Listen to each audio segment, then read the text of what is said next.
En tout cas, aujourd'hui, permets-toi d'être égoïste. Dis, je suis béni de Dieu. Moi, je suis béni de Dieu. Il y a quelqu'un qui n'a pas eu le temps de saluer. Tu sais, si tu es prophétique, tu peux en faire plus. Oh, plus tu en dis, plus tu es béni. Plus tu dis que tu es béni, plus tu l'es encore. Qui est béni en cet après-midi? Amen. Est-ce qu'on peut acclamer Jésus très fort? Gloire à Jésus. Voilà. Dans cette atmosphère, je vois que nous restons debout. Nous sommes arrivés au moment d'écouter la parole de Dieu. Pendant que je vais faire appel à l'orateur d'aujourd'hui, pendant que l'homme de Dieu, le frère Josué s'approche, on acclame pas l'homme de Jésus. Apprenez-moi comment on acclame Jésus. Apprenez-moi comment on acclame le roi des rois. Parce qu'en fait, il a déjà fait comme un bâtiment dit. La réalité, il a venu la mettre la gueule avant qu'on fasse. La chose est la mouture, pas tellement. Ce sont des la Josué, Dieu, mais ta mère. Ouais, puis le maman avec ta vie, la réalité. Amen.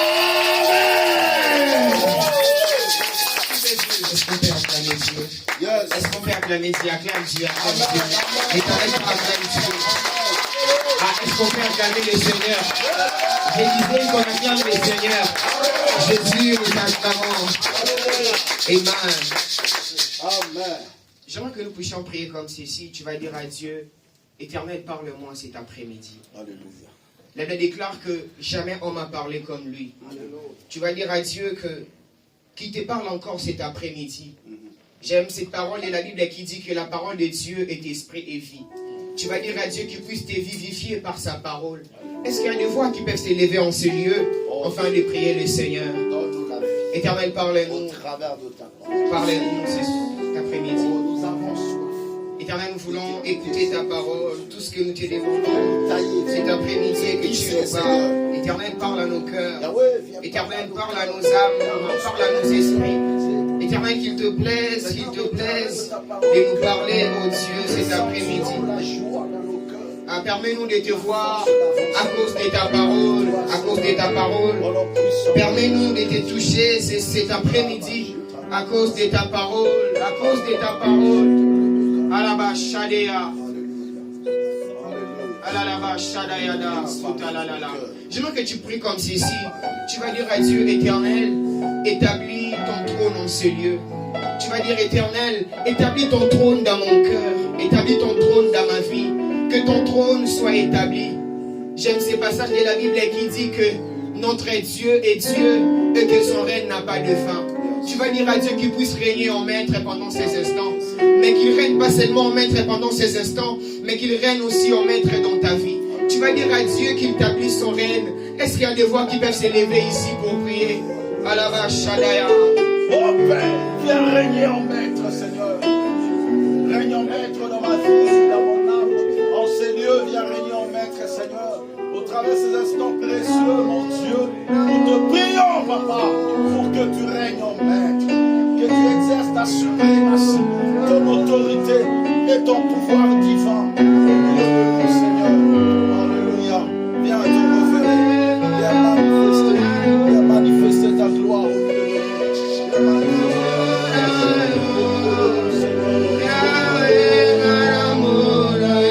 Comme une prière, on peut le faire tous ensemble.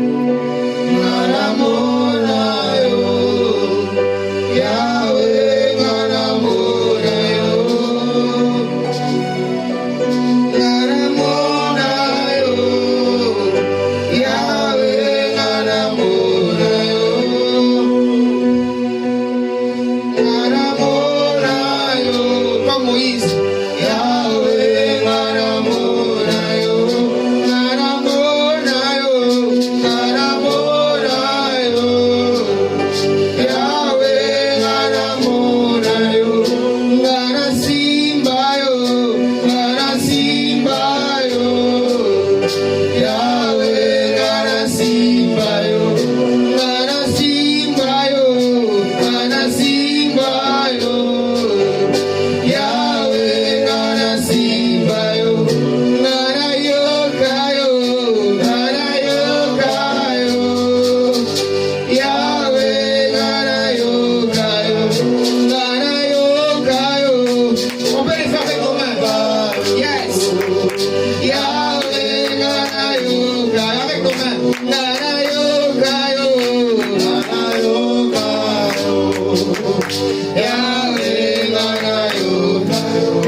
Et cet après-midi, nous voulons te voir, nous voulons te toucher et nous voulons t'écouter. Éternel, atteins tes buts cet après-midi. Fais-nous du bien par ta parole. Éternel, passe en moi avant de passer par moi. Éternel, bénis cette parole dans le nom précieux, suprême de Jésus. Nous avons ainsi prié. Amen. Amen. Est-ce qu'on peut acclamer très fort pour le Seigneur? Est-ce qu'on peut acclamer le Seigneur? Est-ce qu'on peut acclamer le Seigneur? Je suis dans Jean, le chapitre 5. Bonjour à tous, bienvenue dans la présence des dieux. Amen. J'aimerais que nous puissions nous tenir debout pour honorer la parole de Dieu. Je dirai qu'un seul passage, ne vous inquiétez pas. Je suis dans Jean, le chapitre 5. Évangile selon Jean, le chapitre 5, le verset 11.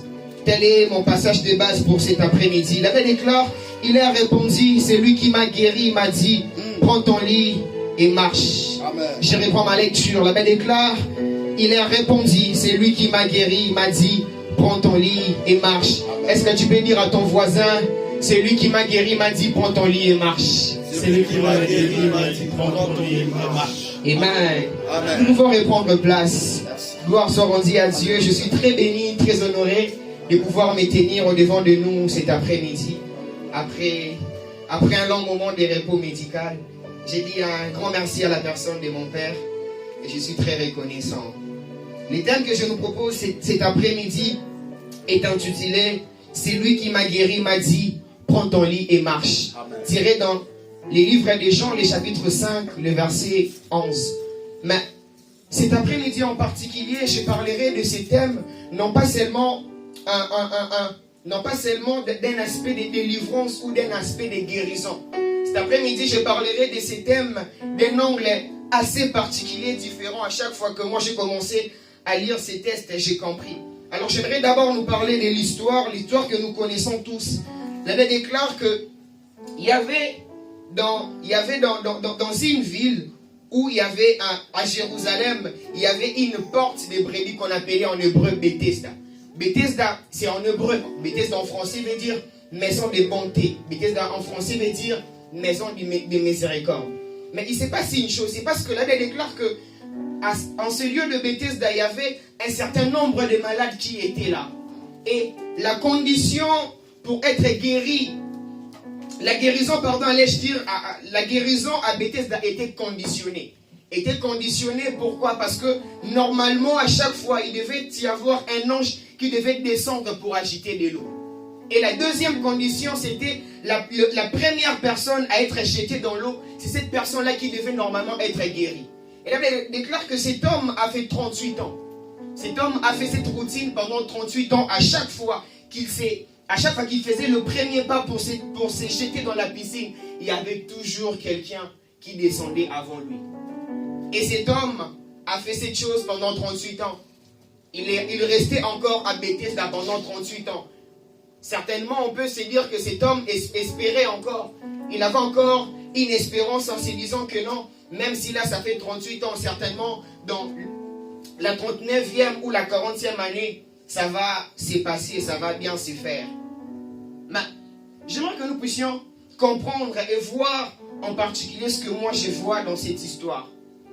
Normalement, la guérison dans ces lieux de Bethesda était conditionnée. Il y avait un principe, il y avait des choses qui étaient déjà bien établies. Je sais qu'ici, pour que je sois guéri, d'abord l'ange doit venir pour agiter l'eau. Et je sais que si je me jette en premier, c'est alors que je serai guéri. Mais un homme sorti de nulle part, un homme venu de nulle part, vient me dire, prends ton lit et marche. Et la Bible déclare que ce n'était pas n'importe quel jour, mais c'était le jour du sabbat.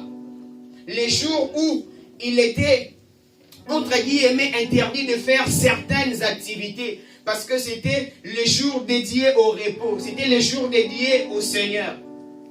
Mais un homme venu de nulle part pour me dire, prends ton lit et marche. La Bible déclare que Jésus est arrivé en ce lieu de Bethesda.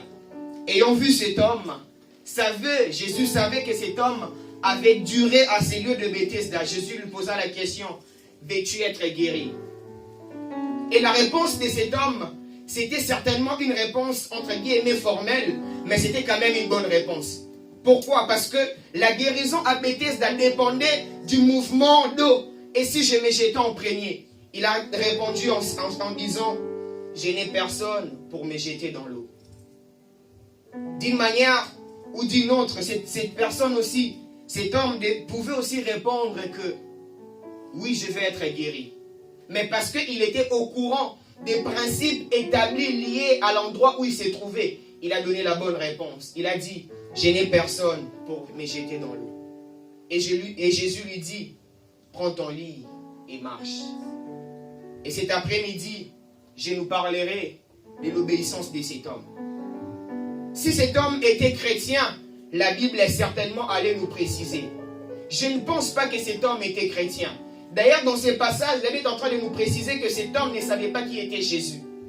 Cet homme n'était pas un homme de prière comme toi et moi certainement. Mais cet homme a voulu tout simplement obéir. Je nous pose une question cet après-midi. Comment est-ce qu'on fait pour obéir à quelqu'un que tu ne connais pas? Comment est-ce qu'on fait pour obéir à une personne que tu vois pour la première fois? Comment on fait pour obéir à une personne que tu n'as jamais vue pour toute ta vie? Dès pour la première fois que tu vois la personne, tu affectes d'obéir. Comment on fait ça? Jésus lui a dit, prends ton lit et marche. Et cet homme a exécuté. Cet homme a obéi à la voix de Jésus. J'aimerais dire à une personne, pour ta délivrance, pour ta guérison, sache que ça ne sera pas tout le monde qui sera d'accord avec toi. Quand Dieu sera en train de te bénir ou de te délivrer, ça ne sera pas tout le monde qui sera en train de t'acclamer. Tu sais, les humains sont compliqués. Au début de cette année, il y a des personnes qui t'ont dit bonne année, une année de grâce, une année de prospérité, beaucoup d'argent. Mais quand tu auras beaucoup d'argent, ce sont les mêmes personnes qui vont commencer à te combattre. C'est comme ça que les humains sont. Le pharisien était là alors que cet homme avait fait 38 ans. Il pouvait aussi lui aider en lui touchant pour lui ramener jusqu'à la piscine. Mais ils ne l'ont pas fait. Mais le jour de sa guérison, c'était la première personne pour lui interpeller où est-ce que tu vas. Aujourd'hui, c'est le jour de sabbat. Mais j'aimerais dire à une personne, quand c'est Dieu qui te parle, fais-le. Si et seulement si que c'est Dieu qui t'a parlé, peu importe les conditions, peu importe les réactions des hommes, fais-le. Cet homme a tout simplement obéi à la voix de Dieu. Mais alors que les pharisiens étaient là en train de contester, aujourd'hui c'est le jour de sabbat, où est-ce que tu vas? Mais il a dit, c'est lui qui m'a guéri, m'a dit, prends ton lit et marche. Frères et sœurs, lorsque Dieu te parle, lorsque Dieu te donne une parole ou un mot, garde cette parole. Garde cette parole. Face aux contestations, face au combat de ta vie, tu seras en train de mettre cette parole en évidence. Cet homme était combattu, mais il avait toujours gardé la parole que Jésus lui avait dit. Vous savez, je crois Exode 3, Dieu parle avec Moïse, je crois, pour la première fois. Et les choses que Dieu avait dit à Moïse à Exode 3, ça fait la force de Moïse durant tout son ministère. Frères et sœurs, il faut faire attention, il faut prêter l'oreille à ce que Dieu te dit. Parce qu'il y aura des jours, face aux moments difficiles, tu n'auras pas besoin d'ouvrir ta Bible, mais tu auras tout simplement besoin de rappeler à Dieu ses promesses. Cet homme, il a été contesté, mais il a dit, c'est lui qui m'a guéri. Il m'a dit, prends ton lit et marche. Cet homme a obéi à la voix de Dieu. Vous savez, nous chrétiens, nous avons un problème. Notre problème étant que chrétiens, il y a certaines catégories de personnes étant chrétiens, ce sont des personnes qui obéissent à la voix de Dieu, mais pas à la parole de Dieu. Il y a une autre catégorie de personnes qui obéissent à la parole de Dieu, mais pas à la voix de Dieu. Pourquoi je parle de la voix et de la parole? Lorsque je parle de la voix de Dieu, je fais vraiment allusion à tout ce que Dieu t'a dit de manière assez particulière. Étant parole de connaissance, étant prophétie, étant parole de sagesse. Mais lorsque je parle de la parole de Dieu, je parle à tout ce qui est écrit. Et nous, malheureusement, étant enfants de Dieu, nous avons commencé à faire les tris. Nous avons commencé à faire le choix. Tirage au sort. J'obéis à la voix, mais je n'obéis pas à la parole. J'obéis à la parole, mais je n'obéis pas à la voix. Mais ce que l'Éternel attend de nous, c'est une obéissance totale. C'est ce que cet homme a fait. L'obéissance de cet homme m'étonne, parce que cet homme, s'il était chrétien, converti comme toi, la Bible devrait normalement le préciser. Mais cet homme a obéi. Cet homme a obéi à quelqu'un qu'il ne connaissait pas du tout. Tout ce que Dieu veut de nous, c'est de pouvoir obéir totalement à lui. Apprenons à obéir à sa voix. Apprenons à obéir aussi à sa parole. D'ailleurs, avant d'aller plus loin, j'aimerais dire, dans l'obéissance, il y a un certain nombre de choses à faire et à ne pas faire. Ça veut dire quoi? Dans l'obéissance, il peut y avoir aussi des interdictions. Donc des choses que je ne dois pas du tout faire. Mais dans l'obéissance, il y a aussi un côté qu'on appelle exécution. Donc des choses que je dois faire à tout prix. Mais nous avons du mal à comparer, à distinguer toutes ces choses. Lorsqu'on te dit d'obéir, on ne te dit pas seulement de faire. Lorsqu'on te demande d'obéir, on te demande aussi de ne pas faire. Mais nous, lorsqu'on nous demande d'obéir, c'est comme si on nous donne un ordre à faire à tout prix. Alors que deux fois dans l'obéissance, on nous dit aussi ça, tu ne feras pas.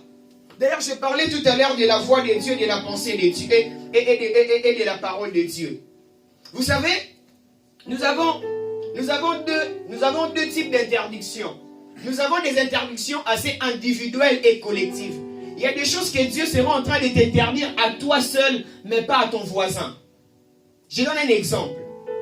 Un enfant devait être né. Cet enfant, on l'appelle Samson. Mais l'ange vient avec des conditions, avec des choses tellement bizarres. Les rasoirs ne sera pas en train de passer sa tête, il ne sera pas en train de prendre un liqueur forte et tout, et tout, et tout. Et la chose qui était dite dans la vie de Samson, ce n'était pas une chose qui était dite dans la vie de tous les bébés dans la Bible, on est d'accord? À part peut-être Jean-Baptiste, il avait à peu près la même chose. Et c'est ça en fait ce que j'appelle des interdictions particulières. Des interdictions assez particulières que Dieu te demande à toi seul. Il te demande à toi mais pas à ton voisin. C'est comme quand la Bible dit ne tuez pas. C'est pour nous tous, ça nous concerne nous tous. Mais à part ça, Dieu apporte encore une touche assez particulière. Toi il t'avait dit ne tuez pas. Moi aussi il m'avait dit la même chose. Mais moi il vient encore pour me dire que non, ça tu ne seras pas en train de toucher. Ça tu ne seras pas en train de faire. Mais malheureusement pour nous chrétiens, nous avons un peu du mal à faire la différence de toutes ces choses. Ma prière de cet après-midi est que Dieu nous donne une obéissance totale. Amen. Vous savez, sans l'obéissance, il est impossible de vivre certaines choses avec Dieu. Permettez-moi, pardon, ça pourrait faire mal, mais excusez-moi, ce n'est pas ça l'objectif. Il y a des choses que la prière seule ne résout pas. Cet homme n'avait pas du tout prié. D'ailleurs, on lui posait la question, s'il était un homme de foi, il allait dire oui. Parce qu'un homme de foi, lorsqu'on lui pose la question en fonction de ce qu'il veut, il répond directement avec affirmation. On lui a posé la question, veux-tu être guéri? Mais oui, c'est ce que je veux.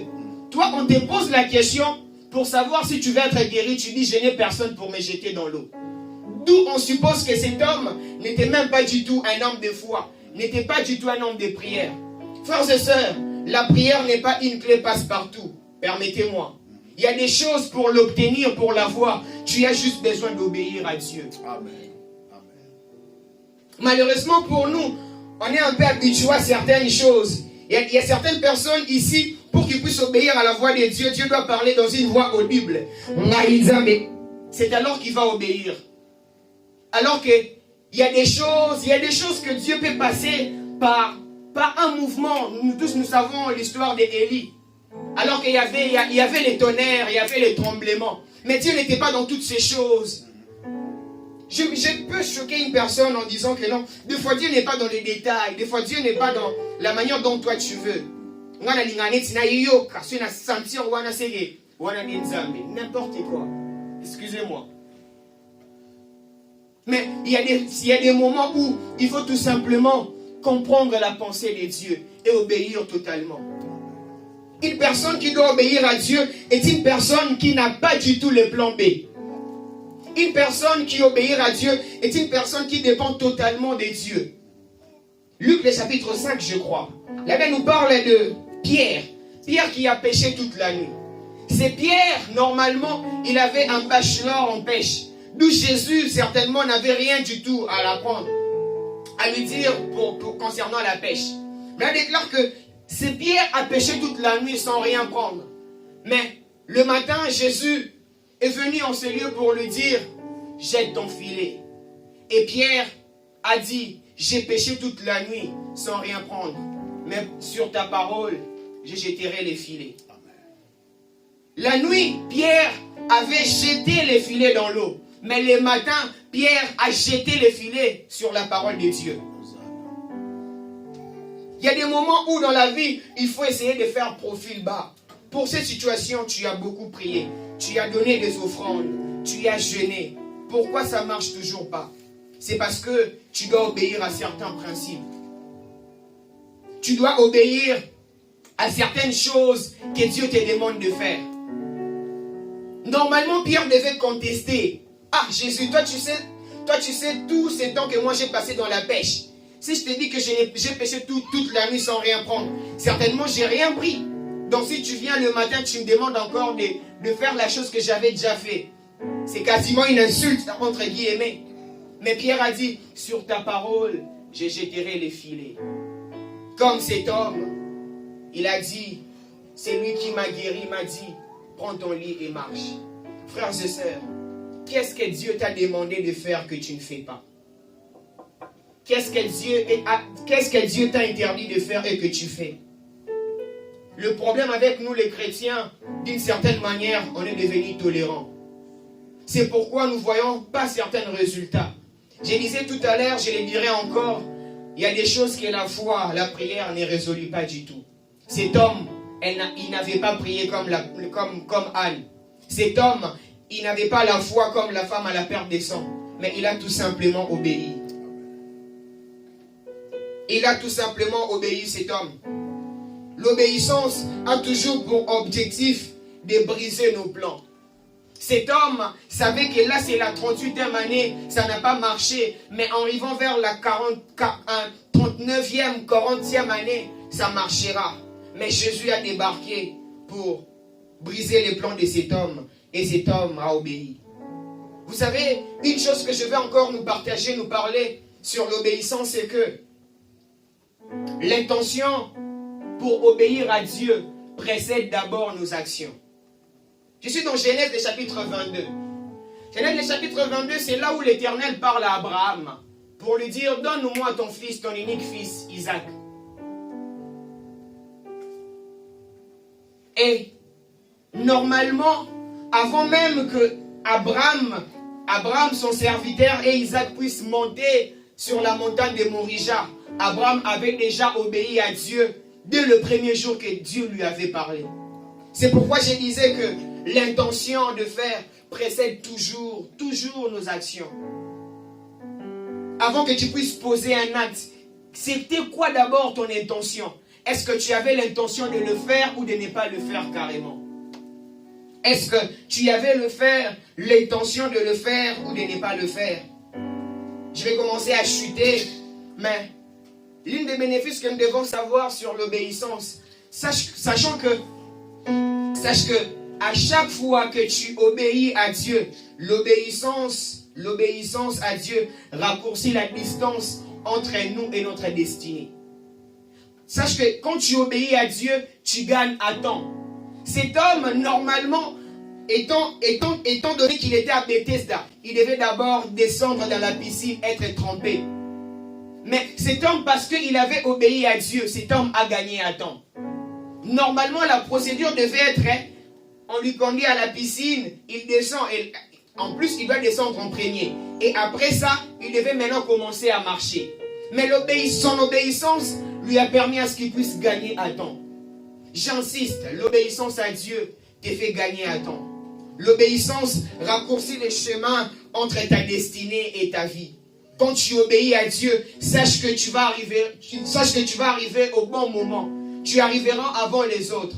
Mais tout ce que Dieu veut, tout ce que Dieu nous demande, c'est de pouvoir obéir. Même pour faire le sacrifice, on doit d'abord commencer à obéir.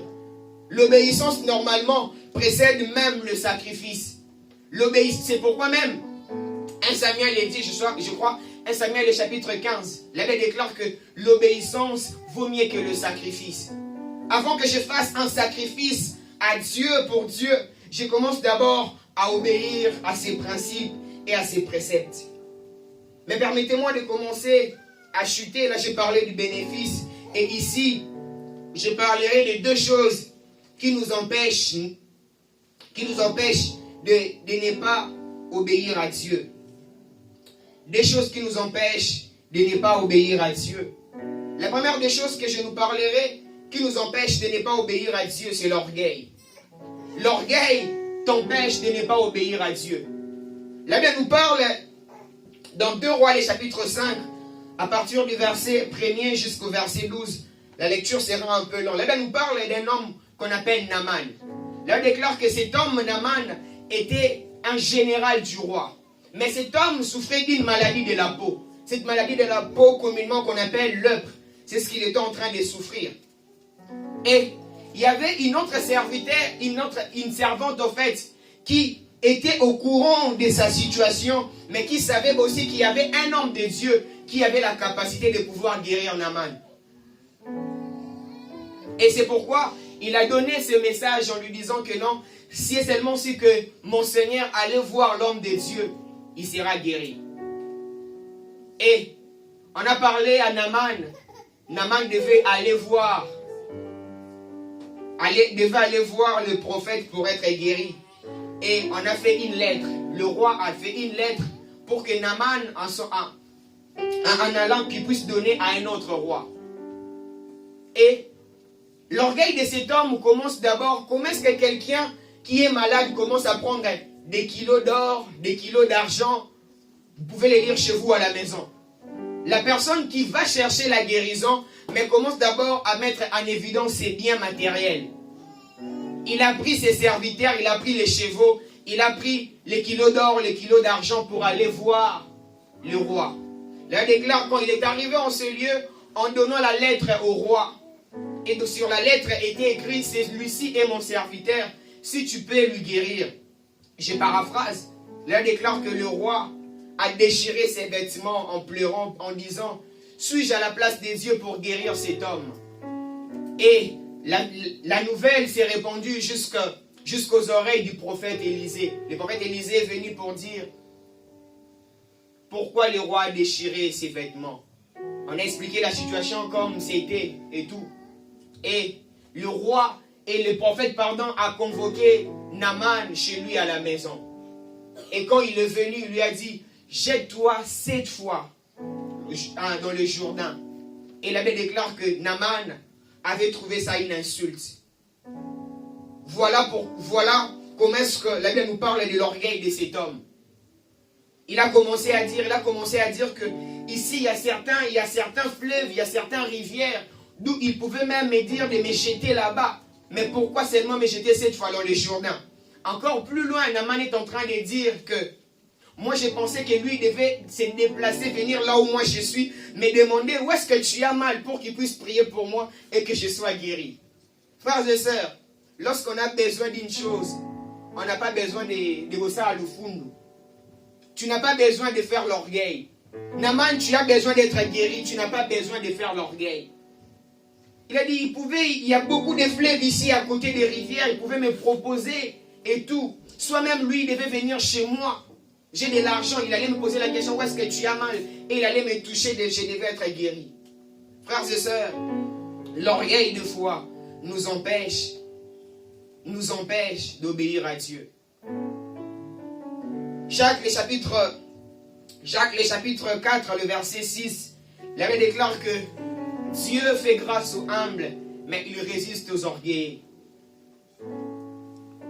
Sache que si tu es orgueilleux, ton premier rival, ce n'est pas un homme, mais c'est Dieu. La personne qui combat avec toi déjà étant orgueilleux, ce n'est pas un humain, mais c'est Dieu. Le premier ennemi d'un orgueilleux, c'est Dieu, ce n'est pas les humains. Naaman, tu as besoin de la guérison, tu n'as pas besoin de faire tous ces chantages. En tout cas, c'était des chantages. Il disait, moi je croyais même lui devait venir chez moi me demandant où est-ce que j'ai mal pour me toucher, je devais être guéri. L'orgueil nous empêche d'obéir totalement à Dieu. Pierre avait aussi raison d'être orgueilleux parce que Pierre avait des compétences sur la pêche que Jésus n'avait pas. Mais il a tout simplement obéi sans pourtant faire certains calculs. Cet homme des paralytiques de Bethesda était toute sa vie. Donc si cet homme était arrivé dans cette piscine à 18 ans, donc il avait fait quasiment 20 ans. Donc il avait beaucoup d'informations, allais-je dire, que Jésus n'avait pas. Mais il a tout simplement obéi. Frères et sœurs, lorsqu'il s'agit d'obéir à Dieu, essayons de mettre notre ego à côté. Si c'est Dieu qui parle, mets tes capacités, tes connaissances, tes expériences à côté. Mets toutes ces choses de côté pour que tu puisses tout simplement obéir. Frères et sœurs, il y a de ces choses pour que tu puisses l'obtenir. Dieu va te dire tout simplement, prends cette offrande, va donner à l'homme de Dieu. Je disais, je vais encore le redire, la prière n'est pas une clé passe-partout, non plus la foi. Il y a des choses que Dieu sera tout simplement en train de dire, fais ceci, fais cela. Entre dans une retraite de 3 jours. Dieu sera en train de te donner une recommandation assez simple. Mais pour que tu puisses voir le résultat, tu dois obéir. Nous, dans notre communauté, nous sommes les personnes qui prient le plus. Mais si tu observes nos vies en particulier, tu vas voir que la plupart d'entre nous, nous sommes des personnes médiocres. Permettez-moi les termes. Pourquoi? Parce que nous ne savons pas du tout obéir aux principes de Dieu. Méfiez-vous des batailles. Je vais vous relater une histoire. Cette année, c'est une année où je suis en train de fêter mes 8 ans depuis que je me suis converti, depuis que je sers Dieu. Et au bout d'un moment, j'avais pris une décision en disant que non, je vais servir Dieu dans toute chose, mais je ne vais plus commencer à prêcher. Vous savez, ça venait d'où cette décision? Ça venait par rapport à l'approche que nous, les personnes, entre guillemets, qui servent le Seigneur, je ne sais pas, en touchant les micros, tout ce que vous voulez, et par rapport aux personnes qui se mettent pour nous entendre. Le problème, c'est lesquels? Le problème, c'est que vous avez la considération face à l'homme de Dieu. Mais vous avez du mal à mettre en pratique ce que l'homme de Dieu vous dit. Sachant que ce n'est pas les paroles de l'homme de Dieu, mais ce sont les paroles de Dieu lui-même. Et pour moi, c'était quasiment une déception. Vous voyez ma petite taille comme ça. Il y avait des gens plus grands que moi qui venaient. Papa, il y a ceci, papa, il y a cela, papa, il y a cela. Mais à chaque fois qu'on parlait de ces personnes, ce que Dieu leur demandait de faire, ces personnes avaient l'incapacité de le faire. Et c'était une insulte. Parce que, soi-disant, tu me conseilles, soi-disant, tu m'appelles papa, daddy, toutes ces choses. Vous savez, les gens de notre communauté comme ils sont. Mais vous êtes incapables de mettre ces choses en pratique. Qui ne sont même pas mes choses à moi, qui ne sont même pas des paroles que moi j'ai inventées, mais la parole de Dieu. Et ma décision venait de là. Je me suis dit, je vais commencer à servir à l'intercession, modérer, mais me tenir devant pour prêcher. Plus jamais. Plus jamais. Jusqu'à ce que je change d'avis, jusqu'à ce que je puisse voir les choses d'un autre angle, d'une autre façon, jusqu'à ce que certains de mes frères commencent à me convaincre, jusqu'à ce que je tombe dans un passage d'Ecclésiaste, le chapitre 3, à partir du verset 16, 17, 18, qui dit que quand tu vois quelqu'un qui est dans le mal, tu ne parles pas, son sang sera sur ta tête, mais quand tu parles, sache que tu es acquitté. Et quand je suis tombé sur ces passages, c'est alors que j'ai changé ma manière de voir les choses. Église, y a-t-il encore des hommes et des femmes qui peuvent obéir à Dieu totalement? Y a-t-il encore des hommes et des femmes qui peuvent mettre leurs calculs à côté, mais d'obéir tout simplement à Dieu? Moi, je crois que pour ta situation, pour ce que tu cherches là, tu n'as pas besoin de faire des prières compliquées. Chez nous au pays, nous avons un homme de Dieu qui fait des prières compliquées. Ma prière à tire-d'eau. Donc il fait ceci, donc on est dans le catch. Tu n'as pas besoin de faire ce genre de prières. Mais certainement, tu as tout simplement besoin d'obéir à Dieu. Essaye d'identifier vraiment ton vrai besoin. D'ailleurs, le vrai besoin de cet homme, c'était l'obéissance. C'était la guérison, pardon. Mais, parce qu'il a obéi, c'est alors qu'il était guéri. Y a-t-il des hommes et des femmes qui peuvent obéir à Dieu? À chaque fois que l'homme de Dieu se tient ici le dimanche nous prêcher, sachez que ce ne sont pas des paroles, des mots que lui-même il a inventés. Ce sont des choses que Dieu a déposées dans son cœur pour ton édification à toi et pour ton épanouissement spirituel. Nous sommes là, la plupart des personnes, papa a prié pour moi, papa a prié pour moi. Quand papa va prier pour toi, papa va te donner une directive. Tellement au sein la directive va monter et que tu ne vois pas les résultats. C'est pourquoi nous sommes la première personne des traités de pasteur Ngouya et Sila en onction. C'est comme si nous sommes dopés sur un homme de Dieu onction. Vous savez, même lorsqu'on parle de l'obéissance, lorsqu'on parle même de la délivrance, pardon, allais-je dire, il y a toujours la part de l'homme. Même dans la prophétie, même dans la promesse, il y a toujours la part de l'homme. Sache que tu as aussi ta part de responsabilité. Dieu ne sera pas en train de tout faire. Tu as aussi ton côté où tu dois être assez responsable. Assez responsable, j'ai dit. On peut te donner une orientation ici. Cette semaine, on va gêner 3 jours. Toi, tu ne gênes pas. Mais tu seras la première personne à réclamer que non, je n'ai pas vu ceci, je n'ai pas vu cela. En église, à la raté. Avec quoi vous mesurez les ngouya? Vous avez un ngouya maître, vous mesurez un ngouya, vous savez ngouya maître. Ngouya maître, c'est un appareil qui sert à mesurer l'onction. Vous avez ça. Tout ce que Dieu nous demande cet après-midi, c'est de pouvoir obéir à lui. Je disais tout à l'heure, ça fait 8 ans cette année depuis que je me suis converti. J'ai fréquenté pas mal de personnes. Dans ma vie, j'ai déjà vu des hommes de Dieu où tu le vois comme ça, c'est un homme de Dieu sans pourtant qu'il soit un enfant de Dieu. Il y a une nuance. Il se tient ici, Ngouya Obino Bolukagana, Ngouya. Ngouya Benza, Solo Babibozo Tele, Mabozo Gangamen, Bofan de silence de Bofan de Bouete, pour Azapena Om Ngouya. Mais si tu es face à lui comme ça, sans pourtant qu'il soit du haut de la chair, tu as comme l'impression tu es avec une autre personne. C'est comme s'il y a un décalage. C'est comme s'il y a un trou. C'est comme s'il y a, comment vous appelez ça? Fossé. Vous mettez quel article sur fossé? Une fossé, merci. C'est comme s'il y a une fossé en fait. Tu as du mal à comprendre que c'est l'homme de Dieu qui est en train de te prêcher. Et chez moi à la maison, j'avais ce genre de personnes, plus de 8. Des fois même, ça nous arrivait, il se tient devant, il prêche. Moi, je suis juste là, mais ça fait 3 jours qu'on ne se parle pas du tout. Mais cet homme a l'onction.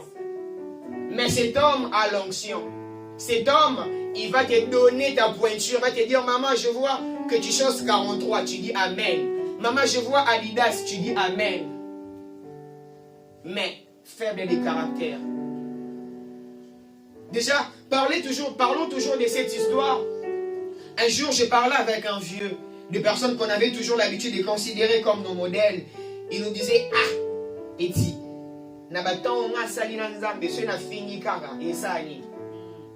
et la deuxième des choses que je nous parlerai cet après-midi, les choses qui nous empêchent de ne pas obéir à Dieu, c'est les habitudes. Dis à ton voisin les habitudes. Les habitudes, en fait, nous empêchent d'obéir à Dieu. Parce que nous sommes habitués, attachés à sa personne, à sa présence. On est devenu de maîtres et de maestros. Et on ne peut pas obéir entièrement à Dieu. On a commencé à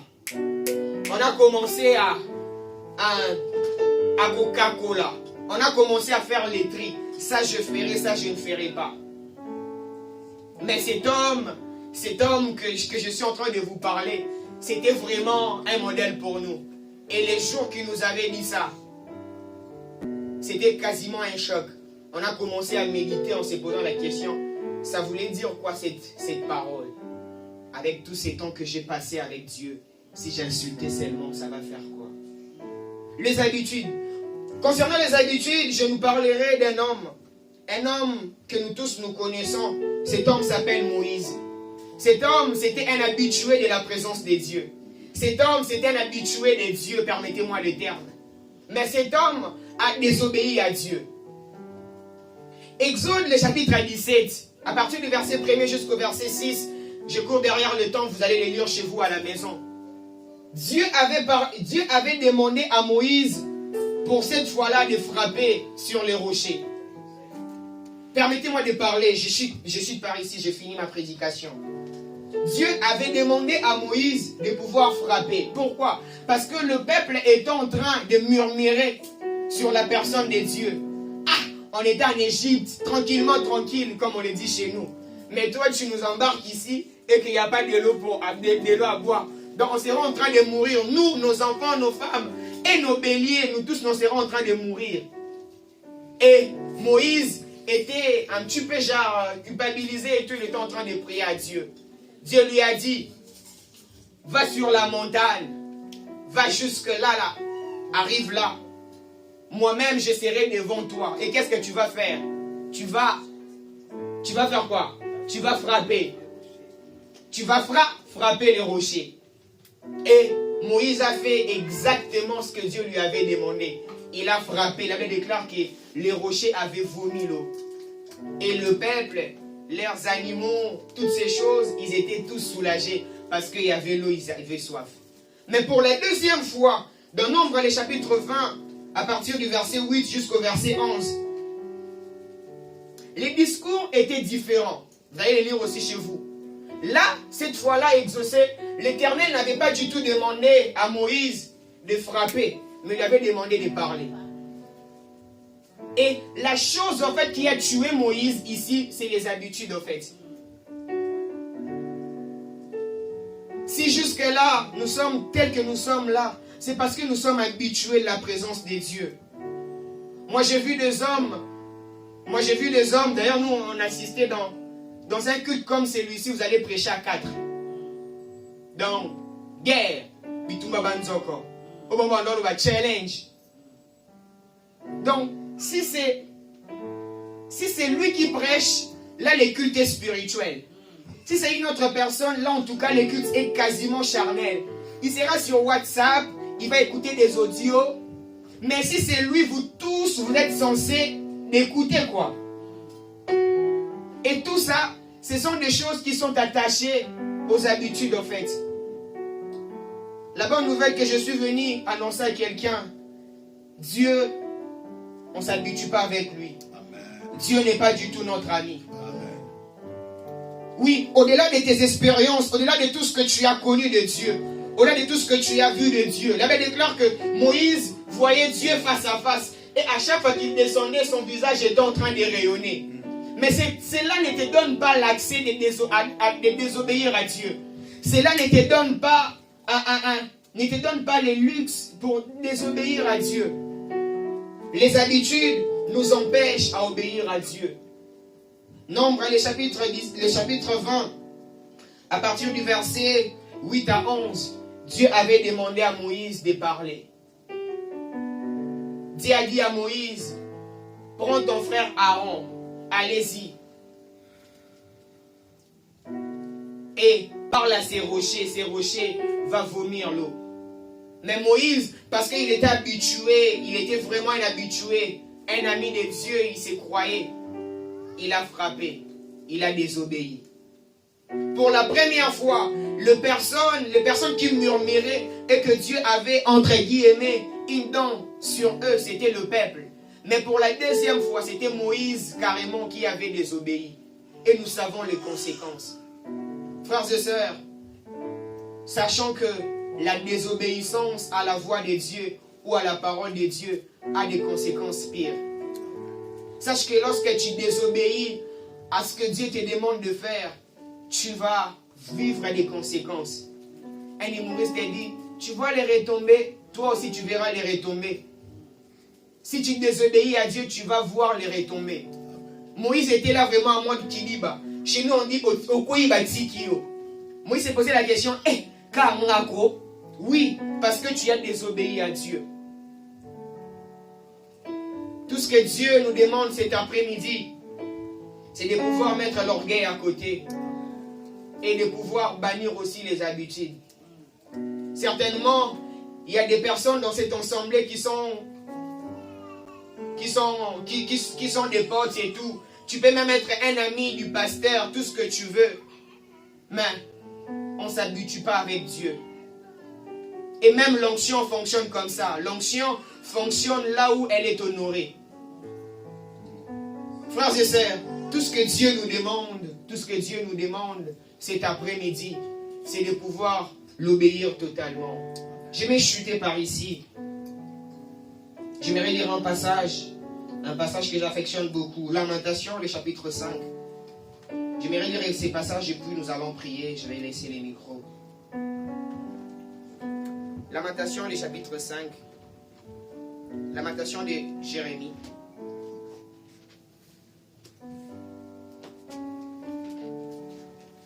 Si quelqu'un trouve, peut nous lire carrément. Verset. Lamentation, le chapitre 5, verset 25, je crois.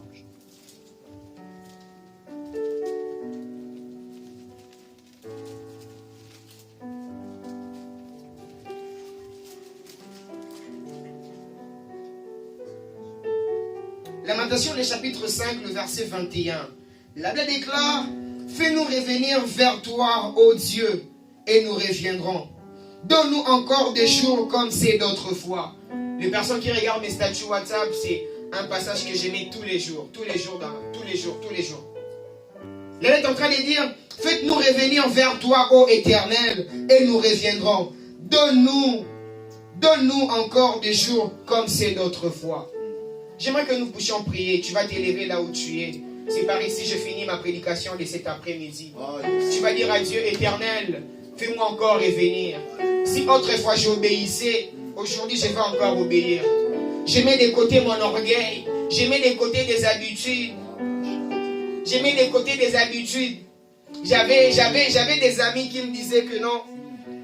Moi, avant que je puisse prêcher, si et seulement si que j'étais avec une sœur à côté, ma prédication sera le top.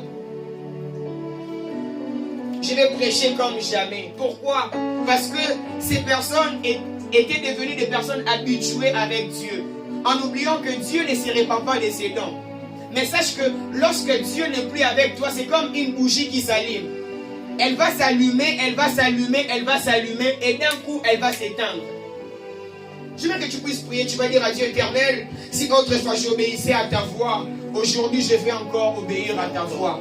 D'ailleurs, je parle, je ne sais pas pour qui je suis en train de parler, mais il y a une personne en ce lieu. L'une des choses que Dieu te demande en cette année 2024, c'est tout simplement d'obéir. Au-delà de tes offrandes, au-delà de tes sacrifices, tout ce que Dieu te demande tout simplement, c'est d'être réglo avec toi-même, d'être quelqu'un de discipliné.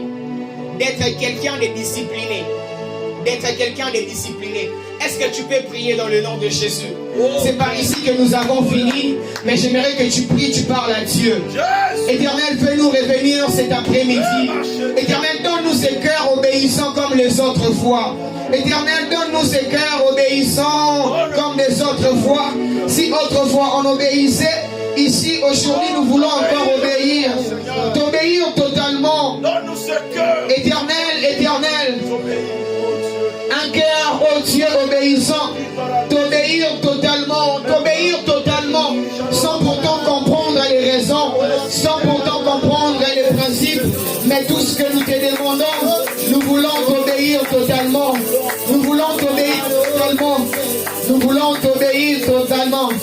Eh Rabacha, eh Bradaya, Zozabaya. Est-ce que tu es en train de prier? Je déclare, je connais tes œuvres, je connais tes sacrifices, mais ce que j'ai contre toi, tu as abandonné le premier amour. Le premier amour, quand le premier amour était là, tu obéissais totalement à Dieu. Mais parce que le premier amour n'est plus là, tu as arrêté d'obéir à Dieu. Éternel, donne-moi obéir à ta parole, donne-moi obéir à ta voix. Je vais encore t'obéir, je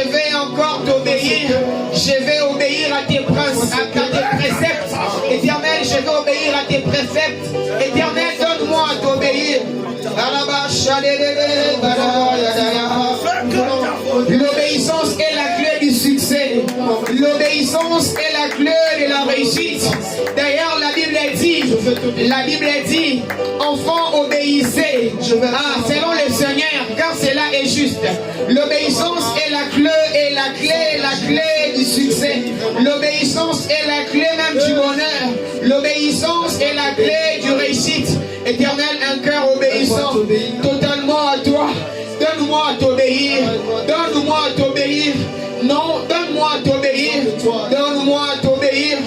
Un cœur obéissant. Un cœur des enfants.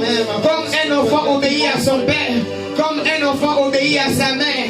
À un cœur obéissant. Éternel, je veux obéir à ta voix. Je veux obéir à ta parole. Éternel, au-delà des habitudes. Éternel, au-delà de tout. Je veux obéir, oh Dieu. Je vais encore obéir. Au-delà des expériences. Donne-moi à t'obéir. Yahweh Elohim Adonai. Yahweh Elohim Adonai. Éternel, comme David, change mon cœur. Éternel, donne-nous un cœur obéissant. Un cœur de chair. Un cœur obéissant qui aime. Un cœur marche selon les préceptes de un Dieu. cœur obéissant, Un cœur qui marche selon la crainte de Dieu. Un cœur qui marche selon... J'aimerais que nous puissions prier comme ceci. Avant que je dépose ces micros, j'aimerais que nous puissions prier comme ceci. Tout à l'heure, je disais deux choses qui nous empêchent de ne pas obéir à Dieu. La première des choses que je nous ai parlé cet après-midi, je nous ai parlé de l'orgueil. Vous savez, un orgueilleux n'a jamais su qu'il était orgueilleux. Un orgueilleux ne se dira jamais que je suis orgueilleux. On a vu ça avec Naaman comme nous venons de le lire tout à l'heure. Certainement, tu as un côté où ton ego ne te permet pas d'obéir à Dieu sans pourtant que tu puisses te rendre compte. Mais Jacques nous dit que Dieu il résiste aux orgueilleux, il fait grâce aux humbles. D'où je disais tantôt que le premier ennemi d'un orgueilleux c'est Dieu lui-même. Tu vas dire à Dieu éternel, éternel, bannis l'orgueil en moi. Éternel, que l'orgueil soit brisé. Tu vas dire à Dieu éternel, brise-moi. Éternel, taille-moi. Que l'orgueil tombe. Que l'orgueil tombe. Que toute chose qui constitue comme obstacle pour ne pas t'obéir, que ces choses tombent dans le nom de Jésus. Est-ce que tu peux battre tes mains afin de prier comme ça? Alors que Dieu est en train de battre tes mains, ces choses sont en train de tomber. Toutes sortes d'orgueil. Un orgueilleux n'a jamais dit que je suis orgueilleux. Un orgueilleux n'a jamais su qu'il était orgueilleux. Un orgueilleux n'a jamais été au courant qu'il était orgueilleux.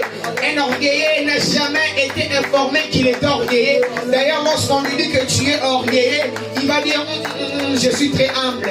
Éternel, toutes sortes d'orgueil, toutes choses qui constituent comme obstacle, afin de ne pas t'obéir. Éternel, que ces choses tombent. Éternel, je veux obéir à toi, à toi. Et Rabasha, et Bradodo, Basha, et Bara, et Lebo, Baradada, Basha. Éternel, voulons t'obéir à toi seul. À toi seul, à toi seul. Que l'orgueil tombe. Que l'orgueil tombe. Que l'orgueil tombe. Que l'orgueil tombe. J'aimerais que nous puissions prier comme ceci. Tout à l'heure, je disais, la deuxième chose qui nous empêche de ne pas obéir à Dieu, c'est les habitudes. Tu vas dire à Dieu éternel, même quand je vais commencer à ressusciter les morts, même quand je ferai marcher les paralytiques, mais je ne vais pas m'habituer avec toi. Tu vas dire à Dieu, même quand je vais toucher des millions, même quand j'aurai les désirs de mon cœur, même quand j'aurai tout ce que je cherche, mais que je sois toujours attaché à toi, que mon cœur ne puisse pas se détourner, que la compromission ne puisse pas passer sur mon chemin. Tu vas dire à Dieu, je ne veux pas m'habituer de toi, je ne veux pas m'habituer de ta présence. Est-ce que quelqu'un peut prier à Dieu? Éternel, aide-moi, aide-moi, garde-moi fidèle à toi. Éternel, même quand les paralytiques seront marchés, oh Dieu, par moi, éternel, oh éternel, que je ne m'habitue pas de ta personne. L'abra dayaba, et les bacha, et les bacha dayada, et les bacha daya, et brada, et les bacha, et les bacha,